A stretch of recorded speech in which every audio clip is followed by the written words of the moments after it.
안녕하세요. 성남시의료원 진료과별 질환 소개 영상 사회를 맡은 감염내과 김지연입니다. 오늘은 성남시의료원 내분비내과 장은경 선생님을 모시고 갑상선에 대해서 이야기를 나누어 보는 시간을 갖도록 하겠습니다.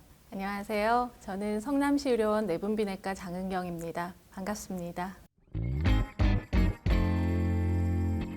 많은 현대인들이 요즘 피곤함을 그리고 피로함을 호소하는데요. 단순히 스트레스 같이 외적 요인으로만 생각할 수 있을까요? 많은 분들이 피로감을 호소하는 데 있어서 많은 요인들이 있을 수 있습니다. 만성적인 피로나 이유 없이 체중이 증가하거나 손발이 붓는 등의 증상이 있다면 반드시 갑상선을 한번 검사하실 필요가 있습니다.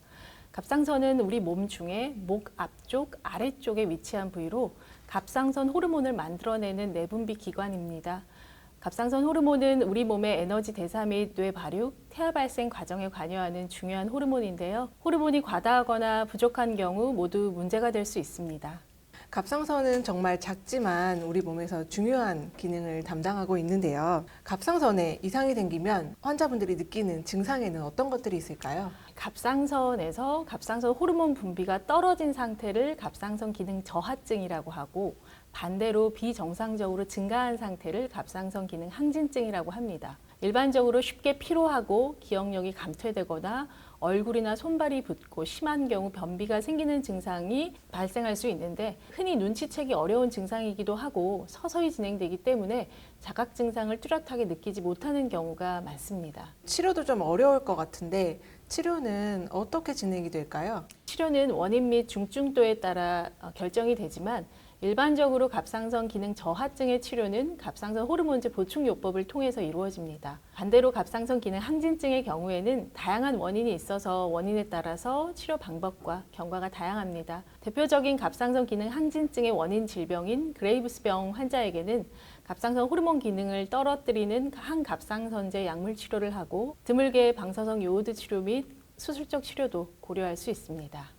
어르신들이 말씀하시기를 갑상선에 문제가 있으면 김이나 미역 같은 해조류를 많이 먹으라고 이제 주변에서 이야기를 좀 많이 듣는데요. 치료에 도움이 될까요?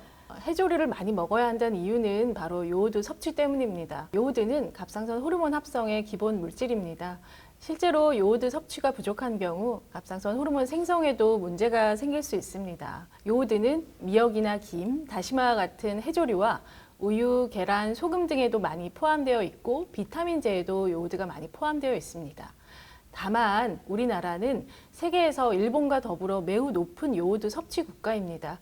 해조류를 통해서 요오드를 섭취하지 않아도 요오드가 부족해서 갑상선 질환이 생기는 경우는 매우 드물고, 반대로 요오드 섭취가 많아서 갑상선 기능 저하가 발생할 수 있기 때문에 적절한 요오드 섭취를 권장합니다. 생각보다 우리 주변에 많은 사람들이 갑상선 문제로 이제 약을 복용하고 계신 분들이 많은데요. 혹시 약 복용할 때 주의해야 될 점 같은 것들이 있을까요? 네, 갑상선 호르몬제 복용할 때는 공복에 복용하도록 말씀을 드리고, 시간적으로 말씀을 드리자면 식사하기 1시간 전이 가장 바람직합니다.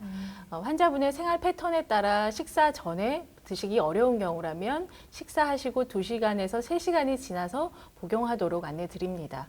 갑상선 호르몬제는 복용을 하고 30분에서 60분 사이에 가장 많이 흡수가 되고, 대부분 90분 이내에 흡수가 되는데, 음식물은 갑상선 호르몬제 흡수를 방해해서 10% 정도 흡수를 떨어뜨릴 수 있기 때문에 공복에 복용하도록 말씀을 드립니다. 특히 함께 복용하고 계신 약 중에 철분제나 칼슘제와 같은 무기질을 포함한 약제나 제산제를 복용하는 경우에는 갑상선 호르몬제 흡수를 방해하기 때문에 이러한 약들은 갑상선 호르몬제 복용 후에 시간 간격을 두고 드실 것을 권고합니다.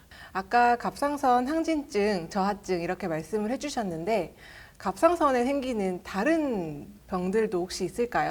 갑상선과 관련된 질환은 매우 다양한데, 대표적으로는 갑상선 결절, 갑상선 종, 갑상선 암 등이 있습니다. 갑상선 결절은 가장 흔한 내분비 질환 중에 하나로 성인의 약 4에서 7%에서 발견됩니다. 최근 초음파 검사가 널리 이용되면서 초음파를 통해 갑상선 결절이 발견되는 빈도가 높아져서 일반인의 약 20%에서 67%에서 갑상선 결절이 발견된다고 알려져 있습니다. 갑상선 결절은 매우 다양한 특성과 경과를 보이기 때문에 결절의 크기, 임상 증상, 초음파 소견 등을 종합해서 새침 흡인 검사를 시행할지 결정하고 검사 결과에 따라서 수술적 치료 여부를 결정하게 됩니다. 초음파나 CT 같은 설명을 좀 많이 들어보기는 했는데 네. 새침 흡입 검사라고 하셨는데 저한테는 좀 생소한데요. 네. 어떤 검사인지 좀 소개 좀 부탁드립니다. 네, 새침 흡인 검사는 초음파 유도하에 주사바늘, 우리 피를 뽑는 주사바늘을 이용해서 해당 갑상선 부위에서 세포를 얻어서 이 세포 모양을 통해 이 갑상선 결절의 암 위험도를 평가하는 진단 방법입니다. 비교적 간단하고 안전하게 시행할 수 있는 진단 방법으로 널리 이용되고 있습니다. 다만 새침 흡인 검사 후에는 시술 부위의 통증이나 출혈, 발열감, 감염 등이 발생할 수는 있고요. 매우 드물게 환자분의 지나친 긴장으로 인한 쇼크나 주변 구조물인 식도나 되돌이 후두신경 손상이 나타나는 경우가 아주 드물게 있을 수 있습니다. 새침 흡인 검사 시에 결절의 특성이나 위치에 따라 세포의 수가 적게 나오는 경우에는 검사 후에는 진단이 명확하지 않은 경우가 덜어 있을 수 있는데 이런 경우에도 재검사를 하거나 추적 검사를 통해서 이 결절의 특성을 파악할 수 있습니다.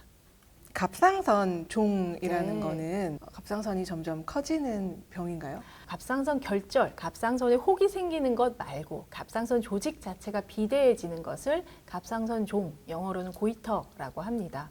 이 미만성 갑상선 종은 갑상선의 기능 상태, 자가면역 갑상선 질환, 갑상선 종양의 위험도에 따라서 치료는 달라집니다. 갑상선의 자가면역 질환을 비롯한 갑상선 종을 유발할 수 있는 질환이 확인된다면 기존의 해당 질환을 치료해야 합니다. 하지만 비중독성 미반성 갑상선 종, 갑상선 조직만 비대해진 경우라면 대개 수십 년에 걸쳐서 서서히 커지고 증상이 없는 경우가 많고 문제를 야기하지 않기 때문에 치료는 따로 필요하지 않습니다. 하지만 갑상선 종 때문에 기도나 식도를 압박하는 증상이 있거나 혈류 장애의 소견이 있으면 치료가 필요합니다. 그리고 갑상선 종이 계속해서 커지거나 특히 갑상선 종이 흉곽 안으로 연장된 경우에는 치료가 반드시 필요합니다. 그 외에도 미용적으로 문제가 되는 경우에도 치료를 할 수 있습니다. 치료법으로는 수술이나 방사선 요오드 치료, 갑상선 호르몬제를 통한 억제요법을 하는 경우도 있습니다. 많은 분들이 갑상선 암에 대해서 조금 더 익숙하고 두려워하시는데 혹시 이 갑상선 암은 어떻게 치료가 되는 건가요? 갑상선 악성 종양은 갑상선 유두암이나 여포암, 그 외에도 드물게 수질암이나 미분암 등이 있을 수 있는데 그 중에 갑상선 유두암이 우리나라 갑상선암의 80에서 90%를 차지할 정도로 흔한 암입니다.